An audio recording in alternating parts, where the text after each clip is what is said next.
Hi గారు, welcome to our channel. ప్రస్తుతం మనతో పాటు దాము బాలాజీ గారు సీనియర్ జర్నలిస్ట్ ఉన్నారు. వారితో ఒకసారి మాట్లాడదాం. సార్ నమస్కారం. సార్ నమస్తే సార్, అప్పిగూడలో ఒక ఫ్యామిలీ, వాళ్ళ ఇద్దరు భార్యాభర్తలు, వాళ్ళిద్దరు పిల్లలు అందరూ కూడా సూసైడ్ చేసుకొని చనిపోయారు. సార్ ఇప్పుడు ఇది రాష్ట్ర వ్యాప్తంగా కూడా సంచలనంగా మారింది. అంటే ఒక ఫ్యామిలీ మొత్తం సూసైడ్ చేసుకోవడం అంటే ఏ కారణాల వల్ల వీళ్ళు ఈ విధంగా సూసైడ్ చేసుకున్నారు? అయితే ఈ మధ్య కాలంలో ఈ విధంగా ఫ్యామిలీ సూసైడ్లు అనేవి ఎక్కువైపోయాయని కూడా చాలా మంది చెప్తున్నారు. సార్ ఎందుకు, దానికి గల కారణాలు ఏంటి? నిన్న ఒక ఘోరమైన సంఘటన జరిగింది హబ్సిగూడలో స్ట్రీట్ నెంబర్ 8 రవీంద్ర నగర్లో సాయంత్రం నిన్న పోలీసులకి 100కి కాల్ వచ్చింది. ఇలాగా ఇంట్లో తలుపులు తీయట్లేదు, ఫోన్ చేసినా కూడా లిఫ్ట్ చేయట్లేదు అని వచ్చింది. దాంతో వాళ్ళు ఉస్మానియా యూనివర్సిటీ పోలీసులకు ఫోన్ చేశారు. సో పోలీసులు వెళ్ళి తలుపులు బద్దలు కొట్టి చూస్తే ఒక ఘోరమైన సంఘటన కనబడింది. అదేంటంటే ఇద్దరు భార్యాభర్త ఊరికి వేలాడుతున్నారు. ఇంకిద్దరు పిల్లలు ప్రాణం లేకుండా బెడ్ల మీద పడున్నారు. సో దీని తర్వాత వాళ్ళు మొత్తం సెర్చ్ ఆపరేషన్ చేస్తారు ఇంట్లో అంతా. వాళ్ళకి ఒక సూసైడ్ లెటర్ కూడా దొరికింది. సో దాని తర్వాత పోలీసులు వివరాలను వెల్లడించారు. ఈ లోపల ఆ అమ్మాయి అంటే భార్య వాళ్ళ నాన్న కూడా వచ్చి మీడియాతో మాట్లాడారు. సో ఏం జరిగిందంటే, ఇతని పేరు చంద్రశేఖర్ రెడ్డి, భార్య కవిత. వీళ్ళకి ఇద్దరు పిల్లలు, శ్రీతారెడ్డి, విశ్వాన్ రెడ్డి. శ్రీతారెడ్డికి 9 years, విశ్వాన్ రెడ్డికి 5 years.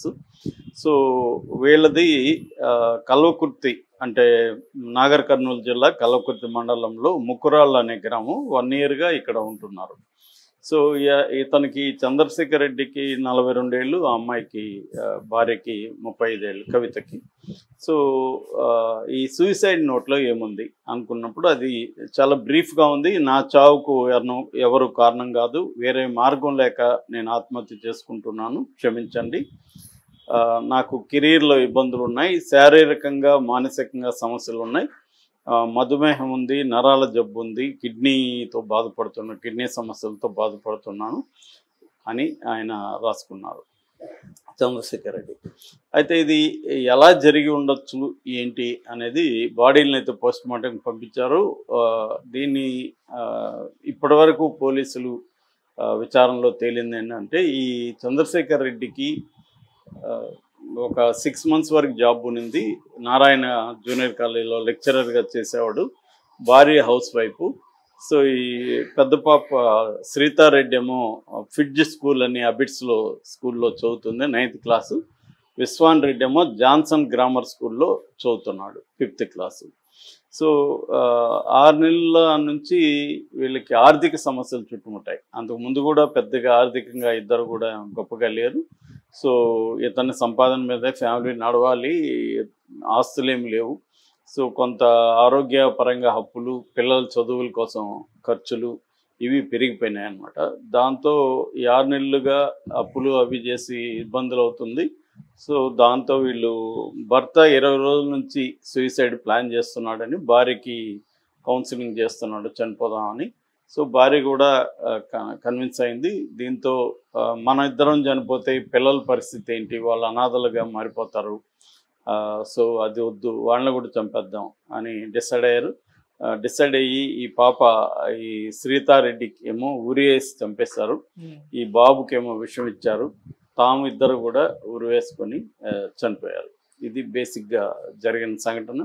సో ఈ కవిత వాళ్ళ నాన్న, ఆయన ఏడుస్తున్నాడు విపరీతంగా. ఆయన ఒక రూరల్ పెజెంట్ లాగా ఉన్నాడు, ఫార్మర్ లాగా.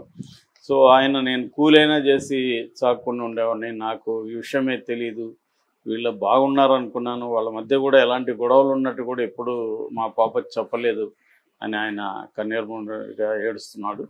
సో ఇప్పటి వరకు పోలీసులు చెప్పిన సమాచారం అయితే ఇది. అంటే ఓవరాల్గా మామూలుగానే ఈ ఫ్యామిలీ సూసైడ్లు అంటారు వీటిని, అట్లాగే మాస్ సూసైడ్లు అని, ప్యాక్ట్ సూసైడ్లు అని కూడా పిలుస్తారు. ప్యాక్ట్ అంటే ఒకరే పోకుండా అందరూ కలిసి చనిపోదామని నిర్ణయించుకోవడాన్ని ఒక ప్యాక్ట్ సూసైడ్లు అంటారు. బేసిక్గా ఈ మధ్యకాలంలో ఇవి అర్బన్ సూసైడ్లు పెరుగుతున్నాయి. మామూలుగా మన గ్రామాల్లో ఇవి ఎప్పటి నుంచో ఉన్నాయి. ఎందుకంటే గ్రామాల్లో రైతులు అప్పులైపోవడం, అప్పుల నుంచి బయటపడడం కోసం ఫ్యామిలీ చనిపోవడం జరుగుతుంది. ఈ గత కొంతకాలంగా అర్బన్ సెంటర్స్లో, టౌన్స్లో సిటీస్లో కూడా ఈ ఫ్యామిలీ సూసైడ్లు అనేవి బాగా పెరిగింది. మొన్ననే తమిళనాడులో కూడా ఒక ఫ్యామిలీ సూసైడ్ చనిపోయారు. దానికి ప్రధాన కారణం అక్కడ వాళ్ళు బెట్టింగ్ యాప్స్, అంటే ఆన్లైన్ రమ్మీలో డబ్బులు పోగొట్టుకోవడం. అది ఈ మధ్యకాలంలో ఆన్లైన్ బెట్టింగ్ యాప్స్లో కావచ్చు, లేకపోతే ఆన్లైన్ రమ్మీలో ఆడడం కావచ్చు, లేకపోతే లోన్ యాప్స్లో డబ్బులు తీసుకోవడం కావచ్చు, ఇటువంటి వాటి వల్ల అప్పులు అయిపోతున్నాయి. అంటే ఇంకొంత డబ్బులు సంపాదిద్దామన్న దీంతో వెళ్ళడం, అది నష్టాలు రావడం. అట్లాగే ఈ మధ్య డీటెయిల్ అరెస్ట్ అనే కాన్సెప్ట్ కూడా పెరిగింది. మోసగాళ్ళు ఆన్లైన్లో పెద్ద ఎత్తున డబ్బులు తీసేసుకుంటున్నారు. దానివల్ల కూడా సూసైడ్లు పెరిగాయి. అట్లాగే రకరకాల మోసాలతో కూడా డబ్బులు పోగొట్టుకుంటున్నారు. సో ఈ కారణాలు ప్రధానంగా కనిపిస్తున్నాయి. అయితే ఓవరాల్గా దీని మీద రీసెర్చ్ కూడా జరిగింది. ఈ రీసెర్చ్లు ఏంటంటే ప్రధానంగా ఫైనాన్షియల్ డిస్ట్రెస్ అంటారు, ఎకనామిక్ ప్రాబ్లమ్స్ అనేది ఫస్ట్ కాజు. ఇది మన దేశంలో అయితే 2021లో పెద్ద ఎత్తున చనిపోయారు. అంటే దేశ ఆర్థిక పరిస్థితిని బట్టి కూడా ఇటువంటి సూసైడ్లు పెరుగుతున్నాయి, తగ్గుతున్నాయి అనేది కూడా గణాంకాలు చెప్తున్నాయి. 2021లో కరోనా సెకండ్ ఫేజ్ ఆ టైంలో ఎక్కువ సూసైడ్లు చోటు చేసుకున్నాయి ఇలాంటివి ఫ్యామిలీవి. ఎందుకంటే ఆర్థిక పరిస్థితులు ఘోరంగా ఉన్నప్పుడు వాళ్ళకి హోప్ అనేది లేకుండా పోయింది. ప్రధానంగా ఆర్థిక కారణాలు. రెండవ కారణం హెల్త్ ఇష్యూస్. ఫ్యామిలీలో ఇద్దరికో ముగ్గురికి హెల్త్ బాగాలేనప్పుడు, సో ఈ హెల్త్ ఇంకా ఇట్లాగే ఉంటుంది అనుకున్నప్పుడు చనిపోయిన సందర్భాలు ఉన్నాయి. అట్లాగే పిల్లలకి ఏదైనా మెంటల్ డిజార్డర్స్ పుట్టుకతో ఉండడం, అట్లాంటి వాటి వల్ల కూడా వాళ్ళకి హోప్ లేకుండా వాళ్ళని చంపేసి తాము చనిపోయిన సంఘటనలు ఉన్నాయన్నమాట. ఇక సోషల్ స్టిగ్మా మన లాంటి దేశాల్లో ఎక్కువ ఉంటుంది. ఎందుకంటే అప్పులు తీసుకొని పరువు అనేది ఇంపార్టెంట్ ఇలాంటి ఫ్యామిలీస్కి.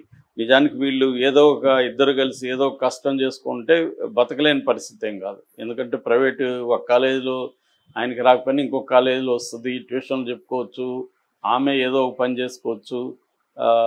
ఇదేంటంటే తాము ఒకే రకమైన పని చేయాలి, దానికంటే తక్కువ పని చేయకూడదు అనే ఒక సోషల్ స్టిగ్మా ఉంటుంది. రెండోది అప్పులు ఎవరి దగ్గర అంటే వాళ్ళ దగ్గర చేయలేని పరిస్థితి. ఇళ్లలో చెప్తే తాము పరువు పోతుందని. ఇలాగా వాళ్ళ పిల్లల్ని చూస్తే ఎంతో ముద్దుగా ఉన్నారు ఇద్దరు కూడా, పాప బాబు. వాళ్ళని చంపాల్సిన పరిస్థితి ఏర్పడింది. అంటే ఇది ఒక రోజులో డిసిషన్ కాదు, కొంతకాలంగా వాళ్ళు దీని మీద ప్లాన్ చేసుకుని మేజర్గా ఇతను ఎమోషనల్గా భార్యని ఫస్ట్ ఒప్పించినట్టుగా అర్థమవుతుంది. అంటే నేను చనిపోబోతున్నానని ఆమెకు చెప్పడం, మీరు చనిపోతే మా పరిస్థితి ఏందని ఆమె అనడం. అలాగా మెల్లమెల్లగా నువ్వు కూడా చనిపో, ఇద్దరం చనిపోతాం, ఇద్దరం చనిపోతే పిల్లల పరిస్థితి ఏంటి, అలాగా మెల్లమెల్లగా స్టేజ్ బై స్టేజ్ అతను ఆ ఫ్యామిలీని ఒప్పించే ఇదే జరుగుతుంది. ఎక్కువగా ఎవరో ఒకరు ఇనిషియేట్ తీసుకొని తాము చనిపోయేది కాకుండా మిగతా వాళ్ళు కూడా చంపేయాలని డిసైడ్ అవుతారు. ఇతను కూడా అదే పరిస్థితి. ఇతను ఒక రకంగా భార్య ఆత్మహత్యకి ఇతనే కారణం, పిల్లలు అది ఆత్మహత్య అనలేం, పిల్లల్ని ఖచ్చితంగా ఇద్దరు కలిసి హత్య చేశారు. సో ఎందుకంటే వాళ్ళ ఇచ్చాపూర్వకమైంది కాదు, వాళ్ళకి తెలియదు, పసిపిల్లలు, వాళ్ళని హత్య చేస్తారు. అట్లాగే మెంటల్ హెల్త్ ఇష్యూస్ కూడా ఉంటాయి. అంటే అన్డయాగ్నైజ్డ్ ఇష్యూస్. మనం చాలాసార్లు ఫిజికల్గా ఏదైనా ప్రాబ్లం ఉంటే డాక్టర్ దగ్గరికి వెళ్తాం, కానీ మెంటల్ దగ్గర ఉంటే వెళ్ళం. సో ఇదొక మేజర్ ప్రాబ్లం అనమాట. మెంటల్గా డిప్రెషన్ కానీ, యాంగ్జైటీ ఇష్యూస్ కానీ, క్రానిక్ ట్రామా కానీ ఇలాంటివి ఉన్నప్పుడు ఏమవుతుందంటే వీళ్ళు వాటిని డాక్టర్లకు చూపించి మెడికేషన్ కావచ్చు, కౌన్సిలింగ్ కావచ్చు తీసుకున్నప్పుడు ఏమవుతుందంటే ఇవి రోజు రోజుకి పెరిగిపోతాయి.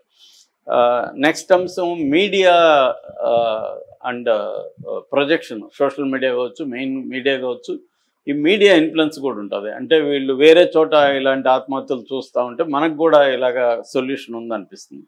దీని మీద టిప్పింగ్ పాయింట్ అని ఒక బుక్ కూడా ఉంది. మాల్కోలం గ్లాడ్వెల్ అని చాలా కాలం ముందు రాశాడు. అంటే సూయిసైడ్లు కూడా అంటువ్యాధులు లాంటివి, కాంటాజియస్ అని ఆయన రాశాడు అనమాట. ఇది నిజానికి ఇప్పుడుదే కాదు, ఎప్పుడో 18th centuryలో సూయిసైడ్లు ఎట్లా కాంటాజియస్ అనేది గోతే అని ఆయన వెర్దర్ అని ద సారోస్ ఆఫ్ యంగ్ వెర్దర్ అని ఒక బుక్ రాశాడు. అప్పటి నుంచి దీన్ని వెర్దర్ ఎఫెక్ట్ అని కూడా అంటారు.